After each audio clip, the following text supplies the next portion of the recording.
ஆயிஷாவில் இருந்துள்ள அனைவருக்கும் பணிவான வணக்கங்கள். இந்த அரசாணை எண் பார்த்தீங்கன்னா, அரசாணை எண் 20 நாள் 24/7/2023. இதனை ஒரு மாற்றுத்திறனாளி ஆசிரியர் நண்பர் எனக்கு அனுப்பினார். அனுப்பிட்டு இத பத்தி ஒரு விழிப்புணர்வு குடுங்க சார் அப்படின்னு சொன்னாரு. 7 நாட்கள் கடந்த நிலையில இந்த பதிவ நான் குடுக்குறேன். இது பார்த்தீங்கன்னா, ஜூலை 30ல இந்த பதிவு குடுக்குறேன். ஆனா இந்த அரசாணை வந்து ஆயிடுச்சு 6 நாள். இது பாருங்க. என்னைக்கு வெளியிட்டிருக்காங்க? 24/7/2023. போன வருஷம் ஜூலை மாதம் 24ஆம் தேதி இந்த அரசாணை வெளிவந்திருக்கு. எனக்கும் கடந்த 6 நாளைக்கு முன்னாடி வந்தது. அப்போ 1 வருடங்கள் கடந்து 6 நாட்களில் இந்த ஜிஓ உங்ககிட்ட நான் குடுக்குறேன். இந்த அரசாணைய நான் படிச்சு காமிக்கிறதுனால எனக்கு இது வந்து ஒரு வீடியோ, இந்த வீடியோல வந்து ஒரு 100 லைக்ஸ் வரலாம், ஒரு 10 சப்ஸ்கிரைபர் வரலாம், ஒரு 3000 வியூஸ் கிடைக்கலாம். இதனால ஏதோ இந்த வீடியோவால ஒரு 100, 500, 1000, 10,000, ரூ. 1,00,000 கூட கிடைக்கலாம். ஆனால், இந்த அரசாணைய வந்து நான் வெளியிடுறதுனால, ஏதாவது ஒரு மாற்றுத்திறனாளிக்கு அரசு பணி நியமன ஆணை கிடைச்சால், எனக்கு வந்து இந்த உலகத்தில் பிறந்ததற்கான ஒரு அடையாளம், அங்கீகாரம், புண்ணியம் கிடைக்கும்ன்ற நம்பிக்கையில இந்த வீடியோ குடுக்குறேன். விருப்பம் உள்ளவங்க இத தொடர்ந்து பார்த்து தெரிஞ்சுக்கங்க. மாற்றுத்திறனாளிகள் கம்பல்சரி தெரிஞ்சுக்கணும். மாற்றுத்திறனாளி ஆசிரியர்கள் இந்த வீடியோவ நீங்க மட்டும் பார்த்து உங்களோட வச்சுக்காம, உங்களை சார்ந்து இருக்கின்ற, உங்களைப் போலவே இருக்கின்ற அத்தனை மாற்றுத்திறனாளி ஆசிரியர்களுக்கும் இதை அனுப்புங்க. மாற்றுத்திறனாளி ஆசிரியர்களுக்கும் அனுப்பலாம். மாற்றுத்திறன் கொண்ட எல்லாருக்குமே அனுப்பலாம். டிஎன்பிசி படிக்கிறவங்களுக்கும் அனுப்பலாம். டிஆர்பி படிக்கிறவங்களுக்கும் அனுப்பலாம். மெடிக்கல் ரெக்ரூட்மெண்ட் படிக்கலாம் அனுப்பலாம். ஏன்னா, இது எல்லாருக்கும் போயிருக்கு. இது இருக்கு பாருங்க. பெறுநர் யாரு? இந்த மாற்றுத்திறனாளிகளுக்கான சிறப்பு ரெக்ரூட்மெண்ட், ஸ்பெஷல் ரெக்ரூட்மெண்ட் யாருக்கெல்லாம் வைக்கணும் அப்படின்னு குடுத்துருக்காங்க பாருங்க. எங்கெல்லாம் போயிருக்கு? தமிழ்நாடு அரசு பணியாளர் தேர்வாணையம் டிஎன்பிஎஸ்சி அவருக்கு போயிருக்கு, செயலருக்கு. அப்புறம் தலைவர் ஆசிரியர் தேர்வு வாரியம் டிஆர்பிக்கும் போயிருக்கு. தலைவர் மருத்துவ பணிகள் தேர்வு வாரியம் மெடிக்கல் ரெக்ரூட்மெண்ட் போர்டுக்கும் போயிருக்கு. இயக்குனர் வேலைவாய்ப்பு பயிற்சித்துறை எம்ப்ளாய்மெண்ட் ஆஃபீஸுக்கும் போயிருக்கு. அப்புறம் நீதிமன்றத்துறைக்கும் போயிருக்கு. அப்புறம் அனைத்து இத குடுத்துருக்காங்க பாருங்க. அனைத்து அரசு ஆட்சேர்ப்பு தேர்வு முகமைகள் மாற்றுத்திறனாளிகள் நலத்துறை இயக்குனர் வழியாக அப்படின்னு சொல்லிட்டு எல்லாருக்குமே இது போயிருக்கு இந்த நகல். இது வந்து பெறுநர். இவங்க நான் குடுத்ததெல்லாம் யாருன்னா பெறுநர். இந்த அரசாணையை பெறக்கூடிய நேரடியான தொடர்புடைய நபர்கள் இவங்கெல்லாம். ஆசிரியர் தேர்வு வாரியம் தலைவர், மருத்துவ பணி தேர்வு வாரியம் தலைவர், டிஎன்பிஎஸ்சியோட செயலர் எல்லாருமே இதுக்கு பொறுப்பா இருக்காங்க. இந்த நகல் வந்து முதலமைச்சர் அலுவலகத்திலயும் இருக்கு. முதலமைச்சரோட நிதி அலுவலகத்திலும் இருக்கு. தலைமைச் செயலரோட முதன்மை தனிச் செயலர்கிட்ட இருக்கும். மனிதவள மேலாண்மை துறை தலைமைச் செயலகம் இது வந்து தங்கம் தென்னரசு சார் அவங்ககிட்டயும் இந்த நகல் வந்து பாதுகாப்பாக இருக்கும். இது வெளிவந்த நாள் 24/7/2023. ரொம்ப ஷார்ட்டா சொல்லணும் அப்படின்னா, மாற்றுத்திறனாளி காலி பணியிடங்கள் ஒவ்வொரு நிறுவனங்களிலும், ஒவ்வொரு அலுவலகத்திலும் 4% இருக்கான்னு பார்த்துட்டு, 4% இல்லாத பட்சத்தில உடனடியாக ஒரு சிறப்பு ரெக்ரூட்மெண்ட்ட வைக்கணும் அப்படின்றது தான் இதோட சாராம்சம். இது எங்கேருந்து ஆரம்பிக்கப்பட்டிருக்கு அப்படின்னா, இங்க பாருங்க 2வது பாயிண்ட் பாருங்க. மாற்றுத்திறனாளிகள் நல ஆணையரோட கடித நகல் எண் 321 பணியமர்த்தல் தொடர்பாக குடுத்திருக்கிறாரு. என்னைக்குன்னா, 18/5/2023. இப்ப இது வந்து கடித நகல். இதுக்கு முன்னாடியே என்ன பண்ணியிருக்காங்கன்னா, மாண்புமிகு முதலமைச்சர் அவர்கள் தற்போது தமிழகத்தை ஆட்சி செய்து கொண்டிருக்க திராவிட முன்னேற்றக் கழகத்தின் தலைவர் மு.க. ஸ்டாலின் அவர்களுடைய தலைமையில தான் இந்த அரசாணை வெளிய வந்திருக்கு. இத டேட் பாருங்க. மாண்புமிகு முதலமைச்சர் அவர்களின் அறிவிப்பு நாள் 17/4/2023. ஏப்ரல் மாதம் 17ஆம் தேதி ஒரு அறிவிப்பு குடுத்திருக்காரு முதலமைச்சரு. அந்த அறிவிப்ப வச்சு மே மாதம் 18ஆம் தேதி கடித நகல் பணியமர்த்தல் தொடர்பாக வெளிய வந்திருக்கு. அப்போ இந்த அரசாணை எப்போ இயற்றிருக்காங்கன்னா, தொடர்ந்து என்னைக்கு வருதுன்னா, ஜூலை மாதம் 24ஆம் தேதி. ஸோ அப்போ எத்தனை கால இடைவெளி பாருங்க. ஏப்ரல் மாதம் 17ஆம் தேதி முதலமைச்சர் அறிவிப்பு குடுக்குறாரு. மே மாதம் 18ஆம் தேதி மாற்றுத்திறனாளி ஆணையர் வந்து ஒரு கடிதம் அனுப்புறாங்க. இது அரசாணையா எப்போ உருவாக்கப்படுது அப்படின்னா, ஜூலை மாதம் 24ஆம் தேதி 2023 அரசாணைய உருவாக்கிட்டாங்க. அப்ப அரசாணை அப்படின்னா, இத வந்து இப்போதைக்கு மாத்த முடியாது. அவங்களா விருப்பப்பட்டா தான் ஆச்சு. ரொம்ப சிறப்பான ஒரு விஷயம். இந்த வருடம் இத செயல்படுத்தினா கூட அடுத்த வருஷம் செஞ்சாகணும். அதுக்கு அடுத்த வருஷம் செஞ்சாகணும். இந்த வருடத்தில் உள்ள மாற்றுத்திறனாளி உரிமைகள் பறிக்கப்பட்டிருக்குன்னா, அடுத்த வருஷம் பறிக்காமல் இருக்கிறதுக்கு, மறுக்காம இருக்கிறதுக்கு இத நாம தெரிஞ்சுக்கிட்டே ஆகணும். சரிங்க சார். என்ன அப்படின்னு படிச்சு பார்த்துடலாம். மாற்றுத்திறனாளிகள் நலத்துறை 2023 மற்றும் 24 அறிவிப்புகள். மாற்றுத்திறனாளிகளுக்கு 4% இடஒதுக்கீடு வழங்கும் பொருட்டு சிறப்பு ஆட்சேர்ப்பு தேர்வினை நடத்துதல். இப்போ 2023, 24னா இப்போ 2023, 24 தான் நடந்துன்னு இருக்கு. ஆணை வெளியிடப்படுகிறது. ஆனா என்னன்னா, இப்ப நிதி ஆண்டு போச்சுன்னா தாண்டி போயிட்டோம். 2024, 25க்கான பட்ஜெட் ஒதுக்கிட்டாங்க. நிதியெல்லாம் வந்துச்சு. இது வந்து செயல்படுத்தவில்லை என்பதை இந்த இடத்துல நான் உங்களுக்கு நினைவுபடுத்துறேன். எனக்கு அனுப்பிய ஆசிரியரும் அத தான் சொன்னார். "சார் இத போன வருஷம் செயல்படுத்தல சார். இத தெரியப்படுத்துங்க சார்" அப்படின்னு குடுத்தாரு. என்ன ஆணை வந்திருக்கு பாருங்க. தமிழ்நாடு சட்டமன்ற பேரவையில் 2023, 24ஆம் ஆண்டிற்கான மாற்றுத்திறனாளிகள் நலத்துறையின் மானிய கோரிக்கையின் போது 17/4/2023 அன்று மாண்புமிகு முதலமைச்சர் அவர்கள் இன்ன பிறவற்றுடன் கீழ்காணும் அறிவிப்பினை வெளியிட்டுள்ளார். முதலமைச்சருக்கும் இதுக்கும் என்ன சம்பந்தம் அப்படின்னா, மாற்றுத்திறனாளிகளோட நலத்துறைக்கு தலைவரே முதலமைச்சர் தான். மாற்றுத்திறனாளிகளோட நலத்துறையின் தலைவரே யாருன்னா, அந்த பொறுப்பு வந்து முதலமைச்சர்கிட்ட தான் இருக்கு இப்போதைக்கு. அதனால தான் இது முதலமைச்சரோட பிற அறிவிப்போடு சேர்ந்து இதுவும் வந்திருக்கு. இப்போ இத தனியா சிறப்பா எடுத்து குடுக்குறாங்க. என்ன குடுத்துருக்காங்க பாருங்க. மாற்றுத்திறனாளிகளுக்கு 4% இடஒதுக்கீட்டின் கீழ் அரசு துறைகளில் உள்ள பின்னடைவு காலி பணியிடங்கள்னா உங்களுக்கு நல்லாவே தெரியும். Backlog vacancy. அப்போ எல்லா இதுவும் அரசு துறைகள்னு எடுத்துக்கிட்டாவே எல்லாமே வந்துரும். விஓ ஆஃபீஸ் வரும், தாசில்தார் ஆஃபீஸ் வரும், கலெக்டர் ஆஃபீஸ் வரும், அரசு பள்ளிகள் வரும். அரசு பள்ளிகளுக்கு அலுவலக உதவியாளர்கள் எல்லாமே சேர்ந்து தான் வரும். அரசு துறைகளில் உள்ள பின்னடைவு காலி பணியிடங்களை, அரசு துறைகளில் உள்ள பேக்லாக் வேக்கன்சியை ஓராண்டிற்குள் நிரப்புவதற்கு அந்தந்த துறைகள் மூலம் பணியிடங்களை நிர்ணயம் செய்து சிறப்பு ஆட்சேர்ப்பு நடத்தப்பட்டு பணி வாய்ப்புகள் வழங்கப்படும் அப்படின்னு சொல்லிட்டாங்க.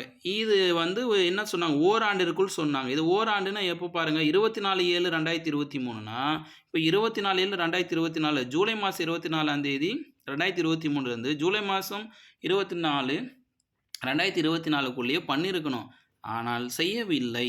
இது உங்களுக்கு நான் தெரிவிக்கிறேன் அந்த ஆசிரியர் வழியாக. அண்ட் இன்னொரு விஷயம் பாருங்க, ரொம்ப ஸ்பெஷலைஸ்டா கீழ சொல்லுவாங்க. மேலே 2வது படிக்கப்பட்ட கடிதத்தில் மாண்புமிகு முதலமைச்சர் அவர்கள் அறிவிப்பை செயல்படுத்தும் வகையில் அனைத்து அரசு துறைகளும் தங்கள் துறைகளின் கட்டுப்பாட்டின் கீழ் உள்ள அலுவலகங்களில் ஏபிசிடி ஆகிய தொகுதிகளில் பணிபுரியும் மொத்த பணியாளர்களை கணக்கில் கொண்டு அதில் 4% இடஒதுக்கீடு அடிப்படையில் மாற்றுத்திறனாளிக்கான உரிமைகள் சட்டம் RPWD act the rights of person with disability 2010 படி 34 வலியுறுத்தி வாழுது. 34 என்ன வலியுறுத்துறாங்கன்னா, கண் கண் திறன் குறைபாடு உடையவர்கள், செவித்திறன் குறைபாடு உடையவர்கள், அப்புறம் நகரும் திறன், அதான் ஒரு கை ஒரு கால் இது போன்ற குறைபாடுகள், மாற்றுத்திறன் இதை மொத்தமாக கிளாஸிஃபிகேஷன் பண்ணியிருப்பாங்க. அதை தான் இந்த இடத்துல சொல்கிறாரு அவர். மாற்றுத்திறனாளிகள் அதையும் நாம் இப்போ அப்படியே இந்த வீடியோலேயே கண்டினியூவாக அதையும் காமிச்சிடுறேன். 2016 34 என்ன சொல்லியிருக்காங்கன்னு பார்த்துடலாம். மாற்றுத்திறனாளிகள் பணிபுரிய உகந்தவைகளாக கண்டறியப்பட்ட பணியிடங்களில் மாற்றுத்திறன் வகையினரான உரிய தகுதிகளின் அடிப்படையில் சிறப்பு ஆட்சேர்ப்பினை ஸ்பெஷல் ரெக்ரூட்மெண்ட் டிரைவ் நடத்தி அனைத்து பணியிடங்களையும் ஓராண்டிற்குள் தெரிவு செய்து தகுந்த நடவடிக்கைகளை மேற்கொள்ளுமாறும் இந்த நேர்வில் ஏற்கனவே அரசின் பல்வேறு துறைகளில் 2 ஆண்டுகளுக்கு மேல் தொகுப்பூதியத்தில் பணிபுரிந்து வரும் மாற்றுத்திறனாளிகளின் கோரிக்கைகளை கருத்தில் கொண்டு வயது வரம்பு மற்றும் தேர்வு விதிகளில் தளர்வும் செய்து முன்னுரிமை அடிப்படையில் காலி பணியிடங்களை அந்தந்த துறைகளின் தலைவர்கள் மூலம் நிரப்பிக் கொள்ளுமாறு வகையில் அரசாணை நிலை எண் 151 சமூக நலம் சத்துணவு திட்டம் துறை 16/10/2008 செயல்படுத்தும் விதமாக அனைத்து துறைகளுக்கும் உரிய நடவடிக்கை மேற்கொள்ளும் வகையில் அரசாணை வெளியிட ஆவணம் செய்யுமாறு மாற்றுத்திறனாளிகள் நல ஆணையர் அரசை கேட்டுக்கொண்டுள்ளார். மாற்றுத்திறன் நல ஆணையர் கொடுத்த கடிதம் வந்து இதுதான். சரிங்களா? இந்த RPWD ஆக்ட் 34 என்ன இருக்கோ அதுக்கேற்ற மாதிரி ஒரு ஸ்பெஷல் ரெக்ரூட்மெண்ட் வச்சு 4% நிரப்பணும்.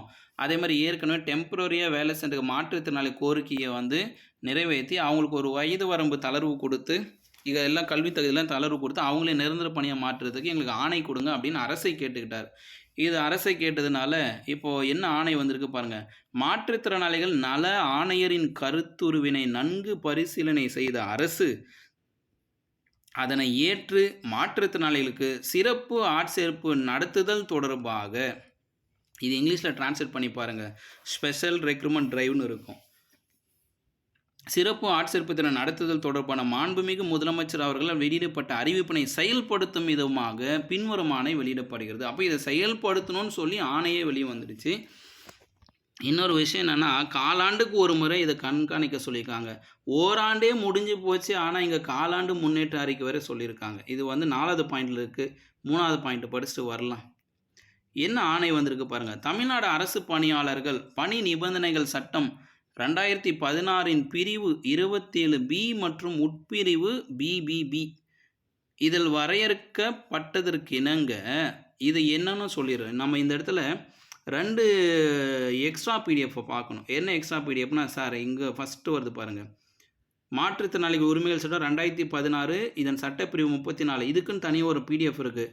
அது என்னன்னு நான் இந்த படித்து முடித்தோடனே அதை பார்த்துடலாம். 34 என்ன சொன்னாங்கன்னு.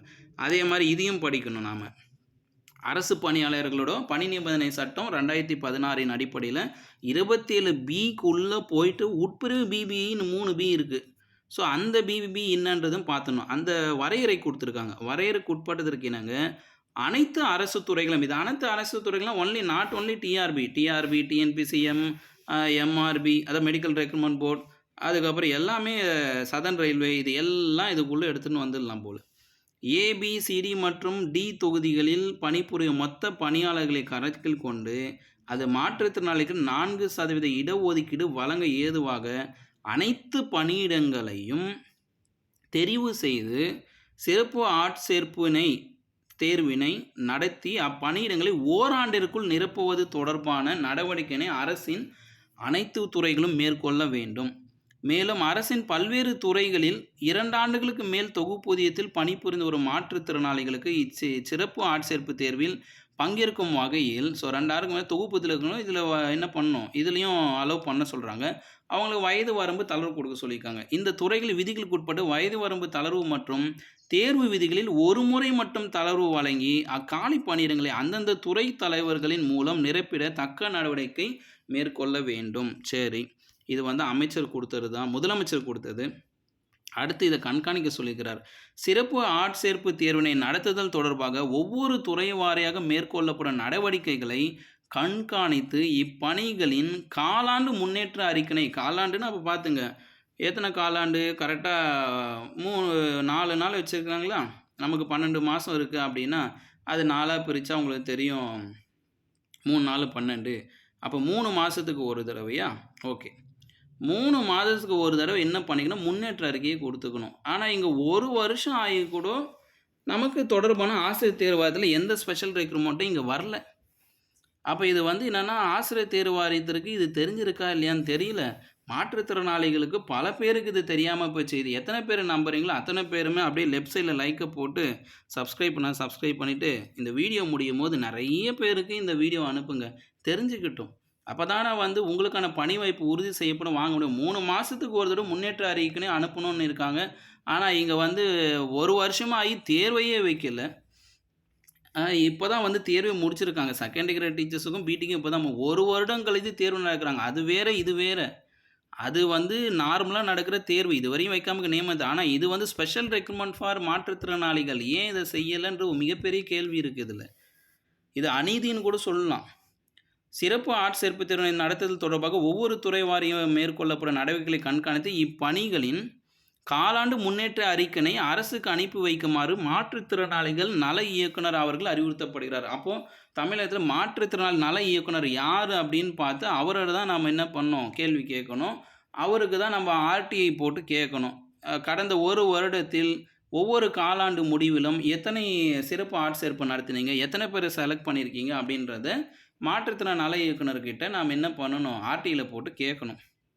இவ்வாணையம் மனிதவள மேலாண்மைத்துறையின் அலுவல் சாரா எண் நாள் 24/7/2023 பெறப்பட்ட இசையுடன் வெளியிடப்படுகிறது. ஆளுநர் ஆணைப்படி அரசு செயலர் அனந்தகுமார் இது கொடுத்துருக்காரு. யாரெல்லாம் பெறுநர், மாற்றுத்திறனாளிகள் நல இயக்குனர் பெறுநர். அப்புறம் அனைத்து துறைகள் தலைமைச் செயலகம் அவரும் பெறுநரில் இருக்கார். அடுத்த பெறுநர் யார், செயலாளர் தமிழ்நாடு அரசு பணியாளர் தேர்வாணையம், செக்ரட்டரி ஆஃப் TNPC சென்னை. அதுக்கப்புறம் தலைவர் TRBயா, தலைவர்னா சேர்மன் அவங்களே கொடுத்துக்கலாம். தலைவர் ஆசிரியர் தேர்வு வாரியம், அப்புறம் தலைவர் மருத்துவ பணிகள் தேர்வு வாரியம். அப்போது எல்லா தேர்வு வாரியத்திற்கும் இது பெறுநரில் போட்டு நகல் போட்டு கொடுத்துருக்காங்க. அத்தனை தகவலும் உங்களுக்கு கொடுத்துட்டேன். இனி உங்கள் கையில் உங்கள் உரிமை உங்கள் கையில். மீண்டும் இது போன்ற ஒரு உண்மை தகவலோடு சந்திக்கிறேன். இது ஆயிஷாவின் யாது முறை யாவரும் கேளீர். சப்ஸ்கிரைப் பண்ணாதவங்க சப்ஸ்கிரைப் பண்ணி வச்சுக்கோங்க. நிறைய பேர் இதை தகவலாக பார்க்குறீங்களே தவிர ஷேரும் பண்ணுறதில்ல, சப்ஸ்கிரைபும் பண்ணுறதில்ல. அப்புறம் எப்படி நான் இந்த தகவல்லாம் எடுத்துகிட்டு வந்து உங்ககிட்ட கொடுப்பேன்? இந்த சேனலை சப்ஸ்கிரைப் பண்ணலன்னா இதை எப்படி நான் கண்டினியூ பண்ண முடியும்? கண்டினியூவும் பண்ண முடியாது. இந்த தகவலை நீங்கள் வெளியில் அனுப்பாமல் விட்டுட்டிங்கன்னா, ஓகே இந்த சேனலில் தகவல் யாரும் அனுப்ப மாட்டேங்கிறாங்க, சரி இந்த சேனலை விட்டுடலாம். வீடியோவை பார்க்குறாங்களே தவிர யாரும் சப்ஸ்கிரைப் பண்ண மாட்டுறாங்க, அப்போ இந்த சேனலை விட்டுடலாம். அந்த மாதிரி ஒரு எண்ணம் தான் எனக்கு வரும். இந்த சேனல் வளரணும், இந்த சேவை பணி தொடரணும் அப்படின்னா, சப்ஸ்கிரைப் பண்ணாமல் பார்க்குற அத்தனை நல்ல உள்ளங்களும் கல்நெஞ்சக்காரர்களும் சப்ஸ்கிரைப் பண்ணுங்க. அதே மாதிரி நல்ல உள்ளங்களும் அதே கல்நெஞ்சக்காரர்களும் தன்னை போல் பிறரை நானே அப்படின்னு நினச்சி, இது மாற்றுத்திறனாளிகள் தானப்பா, எனக்கும் அதுக்கும் என்னப்பா சம்மந்தம்னு நினைக்காம எல்லாருக்கும் அனுப்புங்க. மாற்றுத்திறனாளிகளுக்கும் அனுப்புங்க. மாற்றுத்திறனாளி இல்லாத ஆசிரியர்களுக்கும் அனுப்புங்க. மாற்றுத்திறனாளி இல்லாத ஆசிரியருக்கு ஏன் அனுப்ப சொல்கிறேன்னா, நீங்கள் அவங்களுக்கு அனுப்புனீங்கன்னா அவங்களுக்கு தெரிஞ்ச மாற்றுத்திறனாளிக்கு அவங்க அனுப்புவாங்க. அவ்வளோதான் அந்த லாஜிக்கே.